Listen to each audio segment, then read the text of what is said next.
What's going on, everybody? Welcome to the Wednesday edition of the NBA Slate Starter Podcast. I'm Eric, joined with my buddy Ryan as we break down the 10-game NBA DFS slate for Draftkings and FanDuel on Wednesday. What's going on with you, Rayen Patnaik? You said this was a nice little day off for you. You're in the middle of finals. I was going to say, this is probably the first time we've ever logged on. I take Saturdays off quite a bit, but you had a nice little day off. What a day you chose to pick off, I have to say. Yeah, it's what it seems like. I was just taking a look at the top 10 scorers of the night, and it's the guys outside of Jaylen Brown and Giannis, the guys like Brissett, Bridges, Durant, Anthony Simons, OG, Jeff Green, Peyton Pritchard. What happened tonight? It seemed like a carnage. Carnage. In a word, it was carnage. I don't know. I've been on this like little mini heater where I haven't banked anything, but I've had like 5 or 6 consecutive. Like, I very rarely run together a number of winning slates in a row. It's generally you have like a big hit, couple losing nights, big hit, and you try to like even it out, and then when you capitalize and you bank some stuff, you end up profitable for the year. I've been on like this little mini heater, and I don't know if I'm going to get like $20 back tonight. I think if I could cash out for $20 with my lot more than that in lineups, I would be extremely happy right now. But yeah, just an absolute bloodbath. O'Shea Brissett got there. We've got Golden State. I don't know if you saw any of that first half, but it was probably the worst half of basketball I've ever seen in my entire life. Wow. Talking about a team with Steph Curry. Yeah, they had... they did look bad. Even the box score explained it. Like 26 or 28 points in the entire first half. I've never seen anything like it, but fortunately, we do not have to deal with Tuesday anymore. We are on to Wednesday. We are on to a 10-gamer. I have a feeling Rayen Patnaik's going to be a part of the fray here for tomorrow. So get down to that bottom button, hit the like button, hit the subscribe button, and hit the notification bell so you know when this and all the other content at Awesemo is going live. We are being presented today, as always, by monkeyknifefight.com. Head over there. Use promo code Awesemo for your first deposit bonus. You get $100 free match. $100, up to $100. You deposit that in, you get that money back free in your account to be able to go play. Take advantage of it, because you have so many different prop-based games. I know DFS is a blast. It's obviously what Rayen Patnaik and I are here to do, but you add some props in, you add some sports betting in, you kind of trickle out your exposure, the things that you learn from DFS, and put them to use on other sites, such as monkeyknifefight.com, and you're sitting really, really nicely. Utilize all those Awesemo projections and put it towards their prop-based games in NBA, MLB, NHL, all of the goodies that you have from regular DFS. Use that and stop guessing, start winning using Awesemo stuff at monkeyknifefight.com. Rayen Patnaik, you ready to rock, my dude? Let's ride. Let's ride. What Russell Westbrook is still underpriced at $11,100 over on Draftkings, so that's nifty. Then we have a string of 4 red O's. De'Aaron Fox out. LeBron James continues to be out. Donovan Mitchell out. Trae Young out. Damian Lillard, your next guy, on the back-to-back, 9,300. I'm just letting you know, I'm not going to factor in any guy from Portland's back-to-back whatsoever going into tomorrow, because they played like 25, 30 minutes. Just completely ran Indiana out of the gym. But Damian Lillard, 9,300. We're going to be talking about him again tomorrow for sure. I believe that price tag stayed at that 80. Oh, God, he's down to 8,100 on FanDuel. Good Lord. And then John Morant, 8,200 in that same Portland matchup. That's going to be a fun one to target both point guards. Talk to me about the top end.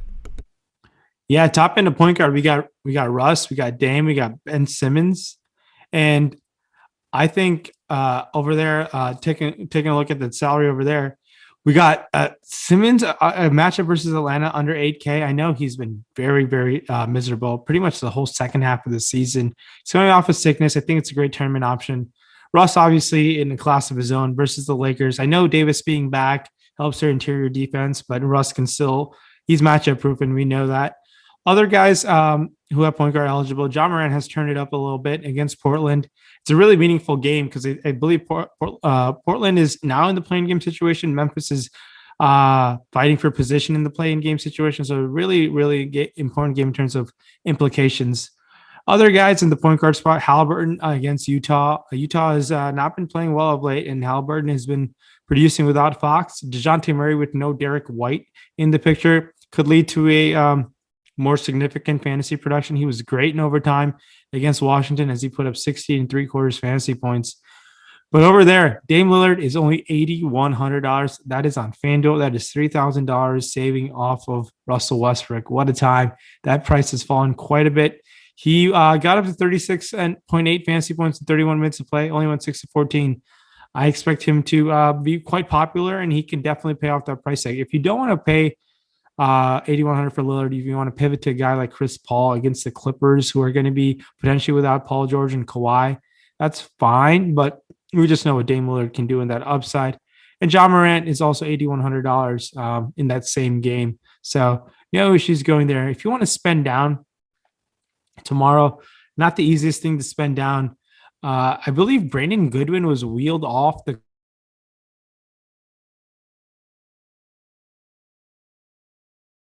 but he's only $4,600 in that same range. We got Facu Campazzo against New Orleans. Another guy we can go to, and another guy I forgot to mention is Mike Conley, who's been amazing on both sides, $7,600 and $7,300 without Donovan Mitchell. So he's been really good the last 3 games, and I expect that to continue in the matchup versus Sacramento. It says Brandon Goodwin's listed questionable, so he's tougher than I am. I think I would take the week off after spraining my ankle like that and getting taken off there. But yeah, definitely would be a good option there to go to the Lou Williams route if he were to be sitting there. Looking down here on this bottom end, Peyton Pritchard just got done going completely hamsies. 32 minutes, 38.6, but you're going to get Kemba Walker back out there. I still got to say, though, Peyton Pritchard apparently in 24 minutes, 26 minutes, even alongside those guys, has knocked down some threes. So that's always viable to a certain extent, letting that be known. It's going to be a huge slate. That's probably going to be really, really thin, but I missed it today, so maybe I'll chase it at 4K over on DraftKings tomorrow. Oh, God, this entire slate, there are really no words written back for Tuesday night. What a day. You run so good that you took today off. I can't even deal with that. That's a true win. Can't wait for the Bros recap of this goodness, because it's going to be gross. I don't see anything else that I'm really looking at here on the point guard slot. You ready to move over? Yeah, let's hop on right over to the shooting guard spot. Yeah, so Paul George isn't on the injury report, but we know how that goes with the Clippers. You just never know. They're the Clippers. We are aware of that at this point in time, but 9,900 is a gigantic price in a tough matchup against Phoenix, so letting that be known. Bradley Beal, 9,500 in that Lakers matchup we talked about for Russ Westbrook. Bradley Beal always has a ceiling alongside him, but both of those guys feel like you're paying top dollar at this point in time at 9,900 and 9,500. Then DeMar DeRozan against Miami, another tough spot for him, but coming off of 37 and 40 minutes, 50.4 and 52.4 FanDuel points, that's looking nifty. Really, the main guy that really sticks out to me, we can skip. I mean, I like Booker. McCollum's 7,700. He can sure do that. But Tyrese Halliburton up to 7K. I still think that's probably a little too cheap. I'm not sure about you, but new role with no De'Aaron Fox. And he against Sacramento, maybe that is probably the reason not to do it. But a lot of contrarian spend-up options here at shooting guard, it looks like. Talk to me about the top end. Yeah, just taking a look at the injury report again. I know I said potentially, George or Kawhi, but it looks like Paul George is going to play. And after he just laid an egg last time, I'm going to go right back to Paul George. It seems like no Kawhi tomorrow. So get one last time of Paul George at that price tag. I know it's going to be tough, but it's a tough Phoenix matchup. I'll take my chances with PG yet again. Bradley Beal, $9,500 over there on FanDuel. I know that's it's been a while since Bradley Beal's getting priced up like this. Early on in the season, he was balling, then he slowed down with a little bit of injury, and then now he's back up there against the Lakers. Yeah, I think he's a great pivot if you don't want to roster Westbrook in your lineup. I think Beal could definitely put up a number just because we know the concentrated usage on that Wizards team is through those two guys more nights than not. Booker and McCollum make for an interesting $7,700 price point decision. I like McCollum's matchup versus Memphis. He played them the other day, and he only scored 29 fantasy points, did take 20 shot attempts. So shot attempts are there. Him and Dame need to just start playing better together. That's the thing in Portland. They need to figure it out. Terry Stotts needs to figure it out. DeMar DeRozan with no Derek White, going to probably be gone for a while now. DeRozan's been super consistent pretty much all year, and I think we can go to him at $8,100 in confidence that he can find you way to at least low 40s in the matchup, even in a matchup versus Miami. If you want to spend down with no Derek White, I think it's going to help a guy potentially like Lonnie Walker potentially get a few extra minutes. The min, I prefer him to Isaac Okoro, but PJ Dozier still sub 5K. I expect him to play quite a bit of minutes, nearing 30 minutes or so in a matchup versus the Pelicans. Like Dozier quite a bit. And Evan Fournier. Fournier was great today. In 14 shot attempts, got up to 35 plus fantasy points, was involved in the rebounds. 5 steals is an outlier. I don't expect that to happen again, but I really like that he took 14 shot attempts. Definitely a great price tag at $4,900. Depends on what the Tatum situation will be like, but keep that in mind. And it's been a while since we've seen an Emmanuel Quickly game happen, but he's getting 20 minutes. And Quickly has that in his bag where he can just ear up for 30 plus in 20 minutes. So it's been a long time since we've seen Quickly play well in this Knicks run, but it could definitely happen. Going there over there on DraftKings, a lot of guys we've already talked about on both sites are still in play. Great spend up options, in my opinion. Saving to Booker and Brown are great tournament pivots and change up your roster construction. Terry Rozier has been balling. I know he was disappointing against Milwaukee today, but those shot attempts are going to be there. I think it's fine riding him out against his former team in Boston. As long as LaMelo Ball is gone, I think he has some serious upside to pay off that $7,700 DraftKings price tag. Bogdanovich is he played amazing against True Holiday. He's now matchup proof in my book just because of that alone. And I think we can. I think he can do his own thing against Ben Simmons at $7,600. He's gonna be, if there's no good one, he's gonna be a lot more ball handling duty for him.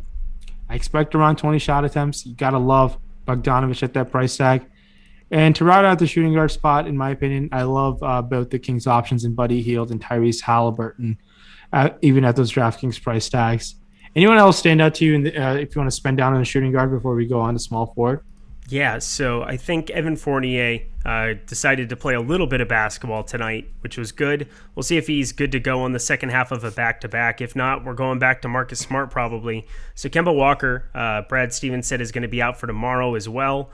Jason Tatum, we don't know how that is all going to pan out. He sat on the front end of it. It says left ankle impingement. I don't know what that means. It doesn't sound nice, but assuming that he's going on the second half of it, I still think some shots on these Boston guys, whether, with the aforementioned Pritchard, Evan Fournier, Marcus Smart, and then you can play him at shooting guard. But Jaylen Brown, 8,500 over on DraftKings, went for a 65-plus burger, just went completely nuts tonight. He was the one piece of chalk that did something, so that was nifty. As the official chalk master of Awesemo.com, I have to let it be known that it was nice to see Jaylen Brown come to fruition. That was one bright spot in a very, very dark world here today. But you ready to move on over to small forward? Let's do it. All right, let's do it. Let's jump over there on DraftKings. Bradley Beal's small forward eligible, 10K up there. Jimmy Butler's 9,500 in that San Antonio matchup. Yeah, Kawhi Leonard doubtful, so we're gonna skip him. Brandon Ingram, 8,800 up against Denver. You've got two guys on both sides. My guy, Brandon Ingram. Your guy, Michael Porter Jr. Which one do you prefer at the top in a small forward? Michael Porter. That's because my guy. I'm gonna take my chances with MPJ. How can I not? I gotta stick to the brand and stick to the truth. Okay, well, continue talking then, because I have nothing else to say. You have shamed me. Brandon Ingram is all that is good and right with the world. Well, Porter Jr., man, he is still too cheap, in my opinion, over there on FanDuel. Appropriately priced on DraftKings. He has been on quite the run. I am the president of the Michael Porter Jr. fan club. I've been like that for some time. And I've been very happy in terms of a basketball standpoint, just for him to ball out the way he has been offensively. And the Denver team offensively hasn't missed a beat without Jamal Murray because of him. It has been great. Pivoting off to guys like Jaylen Brown and Tobias Harris, if you want to spend down an Atlanta matchup, makes sense. Terry Rozier has small forward eligibility if you want to go there. But Butler is a fine spend-up option, like we said. Tough to have a ton of interest in that $5,000 Cedi Osman price tag. That's too expensive for me, but he's been at tomorrow's 10 games, so you want him to put up 40, and I don't think that's going to happen. So that's where Cedi Osman stands for me. Over there on FanDuel, Buddy Hield is too cheap at $6,500. That's one way to go to. Even Jimmy Butler is a little too cheap at $9,500 because you have to roster to Porter Jr., Butler, Ingram, all make for great options. If you want to spend down a little bit, I think Patrick Williams at the min, Garrett Temple at the min, a little Chicago Bulls min salary small forward roulette. Can't blame you. Mikal Bridges is 5,100. Great tournament option. About it on the shooting guard spot. And Bojan Bogdanovic of the Jazz has an upside versus Sacramento. I expect him to shoot a lot better than 1 of 11 from the field. As do I. That seems like an appropriate ask for sure. Chetty Osman now 5,500 on FanDuel. That's kind of insanity. I gotta let that be known. What finally did happen is just kind of crazy. Is Kyle Kuzma is now over at small forward. He's 5,400 and he's been playing like 30 minutes. They're finally starting to appropriately price some of these guys to make them playable. I think Kyle Kuzma has been too expensive on both sites for absolutely ever. But if you get Kentavious Caldwell-Pope to sit, who's been back and forth with this English, I guess he's probable, so never mind. But Kentavious Caldwell-Pope was questionable last time out, and so I thought Kyle Kuzma, even at 5,400, it is a Washington matchup that we target all the time. So Kyle Kuzma actually on the realm of playable because he's at small forward, which is kind of dog crap.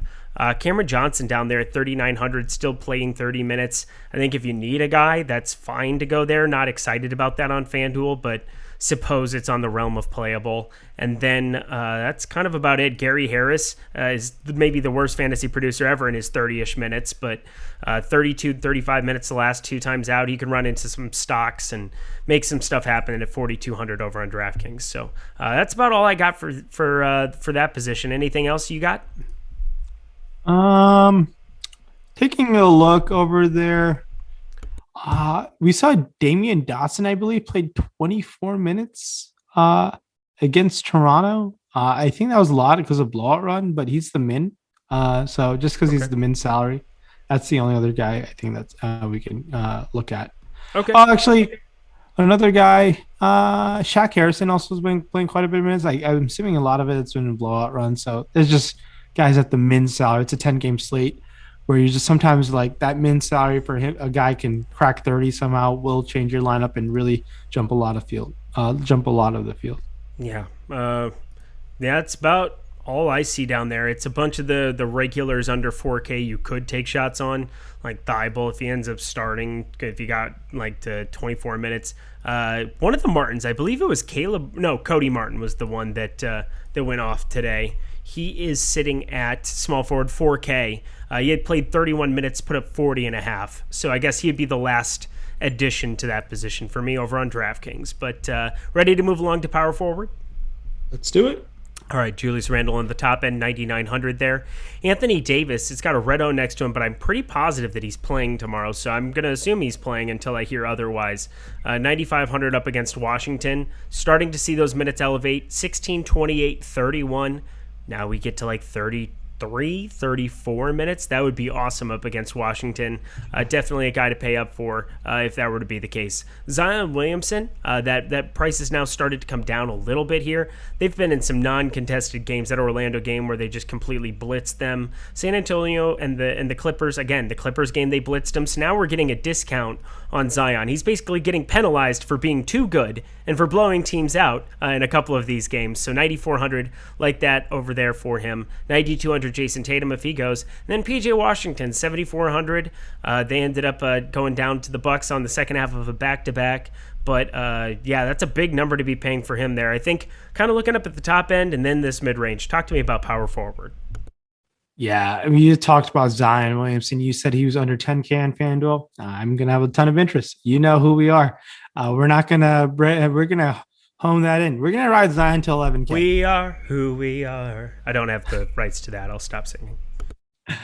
But we're going to definitely ride Zion to 11K. We have to. I mean, that's the brand. That's the Slate starter brand, and we're going to keep playing him. But if you want to pivot off of him to a guy like Tatum against Charlotte, or Julius Randle in a matchup versus Chicago, I can't fault you in tournaments, but we have the roster too. You can definitely find a way to get them both in. I think Anthony Davis versus Washington has eruption written all over it. 30 minutes of Anthony Davis can be pretty favorable, even on both sides. 9,200 on DraftKings, and he's coming in at $9,500 on FanDuel. It's tournaments only, just because Davis has the option of putting up 50 fantasy points in 30 minutes, and you'll love that if you can do that for us. So, we just haven't seen much of Anthony Davis all year long. He's been hurt. They've been cautious with him, and rightfully so. But Anthony Davis at one point was the best fantasy basketball player in the planet. So he's not lost a step from that. It's just I think someone we can just target with no LeBron. So other guys in the power forward spot, we know. I think other guy, like we said, Tobias Harris, I believe has power forward eligibility, $7,400 on DraftKings, $7K on FanDuel. I think I'd take my chances with Harrison Barnes just because much more shots, but he did injure his hip area the other night. I don't know if he's questionable by any means, but at $6,900, Harrison Barnes just plays so many minutes, so many games. So he's just safe for like 40 minutes, and he could definitely find his way to mid-30s fantasy points. Keep an eye on what the hell happened with Kevin Love. He had one of the most viral plays of the day where he just looked disgruntled with the refs and he just batted the ball into a turnover the other day. He's only $5,600 on FanDuel. I like that price tag if he's going to play 30 minutes versus the Orlando team. Other pivots around him, Aaron Gordon, $5,200 against New Orleans. He's a much better fantasy player than this. He's just, I think, trying to find his footing, but he's having fun out there. He's winning games. And he wasn't terrible last time out. In 22 minutes, he put up 27 points. If that game stays close, I think he's on his way to mid-30s. So I think we can definitely still continue to buy low. And I think if Kevin Love, for some reason, not to play, and those guys are still missing bodies, I think Dean Wade, if you want to spend all the way down to him, isn't the worst situation either. But over there on DraftKings, I believe he is also $3,500. So that's kind of a spend down option to consider. Other guys spending down, it's really tough to have any interest sub 4K. Maybe if Jay Crowder plays against the Clippers, but he's always a boomer bust, the true boomer bust type of player. There'll be a game where he'll go for 37, and there'll be a game he goes for 17. That's just who he is. And in tournaments, that's why he makes such a great play. That's really about it at the power forward position.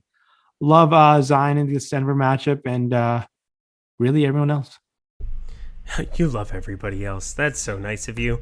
Yeah, I'm looking around here a little bit. I think Marcus Morris, 6,200. Again, it's not a very appealing Clippers matchup, but we've got Amir Coffey questionable. We've got Paul George out there. We've got Kawhi Leonard out. I think 61 and 6,200 on the two sites respectively. Marcus Morris is a guy to take a look at, can get hot from three, do some things. Only played 27 minutes because they got completely murdered by New Orleans the other nights. There is that. Chuma Okeke is 4,900, played 31 minutes, got up to 31.75. That's a little better than 6x. Not that I ever talk about multipliers ever on this show ever, nor will I probably again, but there's definitely upside at 30-ish minutes there with the amount of usage that can go around because Orlando's terrible. And so why not Chuma Okeke? Why not your rookie getting some shots up in that spot? Anybody else that sticks out? I guess Trevor Ariza had his absolute ridiculously hot game, 34 minutes, 4 for 12 from three, four total stocks, 38.5 DraftKings points at 4,600, but not super enthusiastic about it. I don't see a ton that I really want to punt on yet. Yeah, it's really tough to really spend. And I think a 5K Covington deserves a shout out. That's someone who's priced, I guess, appropriately with everyone back, but the steals and blocks that he can pick up in a matchup versus Memphis, I like taking some chances on 5K Covington as well on FanDuel. Yeah, he played really well tonight too in limited minutes because they completely ran Indiana out. So I think Covington is a good call as well for sure. But now we just go to center and finish this thing out, right? We just flew through a 10-gamer. Let's do it. All right, top end over on FanDuel. We'll finish out over there today. They have the true centers only. Nikola Jokic, 11,100 on the top end against New Orleans. Yeah, we're going to have interest there. Then you have Joel Embiid, 10-5 against Atlanta. We're going to have interest there probably. Clint Capella, 9,100 against Philly. That might be tougher, but I mean, he's a guy who has expressed an upside and came out and played 34 and 28 minutes his first two games back. He's going to have to be out there to guard Joel Embiid, but that just feels like targeting problems. It gets interesting here. Nikola Vucevic, 8,300 over there. Yusuf Nurkic, 8,300 after having to only play 19 minutes tonight and put up 32 in those. And then Bam Adebayo, 8,300. There's some spots to target, but Rudy Gobert, 7,900 up against Sacramento. Yes, please. Talk to me about the top end of center. You said it. The Stifle Tower. $7,900 on FanDuel. How can you not love that price tag? Makes for a great pivot. You save a ton on a 10-game slate off of Jokic and Embiid, but Gobert has a serious upside against Sacramento. He against Minnesota was disappointing at times, but he has put up 60 fantasy points against Sacramento earlier in the year. We know that upside within him. He makes for a great play. Don't mind if you want to pay up for Jokic and Embiid. I think Embiid can be a monster. It's going to come down to ownership where we can pivot it, and I don't think Gobert is going to be owned enough for that spot. Guys in that similar, if you want to spend down or in that similar price range, Giannis Valanciunas versus Portland put up 42 2 games ago. He is only priced $7,100, pretty cheap in my opinion. Drummond $6,900 versus Washington. I want him to play 30 minutes. I know they blew out Orlando the other night, but he got up to 35 fantasy points. If Drummond finds a way to 30 minutes, 45 fantasy points is on the table for him. And other guys, keep in mind with the situation in Orlando, I don't know if Wendell Carter he got hurt, and did he come back and play? He might have, but a guy who can get minutes and pay off that price tag. Jared Allen in a bounce back spot where he only got to 27 fantasy points. He can be really productive against Orlando at 6,500 at that FanDuel center spot. And Robert Williams, if you were to play a no minutes limit, that'd be fine, but it's a knee injury. Doubt he comes back full go, but that's another guy you can consider who was a monster before he got hurt. Nikola Jokic, 11K, Embiid 10.6 over there in FanDuel, Randle 10.3. Really love that Embiid price tag as a pivot off of Jokic 11K, but Jokic should eat against the Pelicans. If he plays full minutes, man, Jokic, especially on the Draftkings scoring, he's played, I believe, the Pelicans twice this season. He's won 65 and 64 fantasy points on Draftkings. It's pretty good. Tough not to love Jokic, especially on Draftkings where we can find a way to roster two centers. Man, Jokic is going to be close to a priority, man. It's really tough not to like it. That guy's a lock, right, to an MVP at this point. He hasn't missed a game, and he's just balling. It's done. It's been done for a while. It should have been done a longer time ago, but you had some stragglers. You had Steph Curry. I think he lost his MVP candidacy against Washington the other night. And he lost again tonight. Tonight it's over. Yeah, you lost by 30 plus to Luka Doncic. I mean, I'm just saying even before that, Steph Curry shouldn't have had any consideration. It was basically him and Embiid, and I think Jokic has kind of proven he's the guy. Just what a season. But Willy Hernan-Gomez, the last guy I'm going to throw into the fray, 4,200 over on DraftKings, 4,300. We've got Steven Adams, who's questionable. Steven Adams definitely is going to profile horribly against Nikola Jokic, but go ahead. We got some news. Mike Conley is out for tomorrow. So breaking news on the Slate starter. This is big time news. Mike Conley will be out for tomorrow. That is a huge bump to a guy who we haven't mentioned yet in Jordan Clarkson. And at the Slate starter, feeling like the live before lock show with that news. So except for I don't have to panic and yell at Paul George. So that's a definite plus from here. I'm happy. But Rimpak, any final words for the people other than telling them that Bogdanović was a fantastic play, who's even better now? Joe Ingles, we know, is now going to be popular. And 6,300 Jordan Clarkson over on FanDuel. Let's party up. Yeah, this might open up things for guys like in that on this Utah team. Obviously, Bogdanović, Clarkson, Ingles, obviously, like you said. I want to say that's where we go to, and it might open up some minutes across everywhere else. Maybe Niang picks up more minutes. Maybe Miaoni plays more minutes. But Clarkson is a true priority against Sacramento now, and Bogdanović and Ingles and Gobert on both sides, honestly. Wow, it's going to be Kings in the late night hammer. On the other side, I mean, it's Jazz taking on it. It's going to be a lot of Jazz. It's going to be a lot of Jazz in our lineups. There's going to be a lot of Utah Jazz. Probably some Tyrese Halliburton on the other side. But, guys, this was a blast, per usual. Best of luck tomorrow. Make sure you hit that subscribe button on your way out. Leave us a 5-star review also if you're listening to us on any of the podcast spots. Give us all the goodies there. Mainly do it for Rinpak because Rinpak is just struggling. He didn't even play DFS today, so he is not a big winner like I am. Oh, no, I lost everything. It's fine. But for Rinpak, I'm Eric. Best of luck, gamers. We'll see you on Thursday.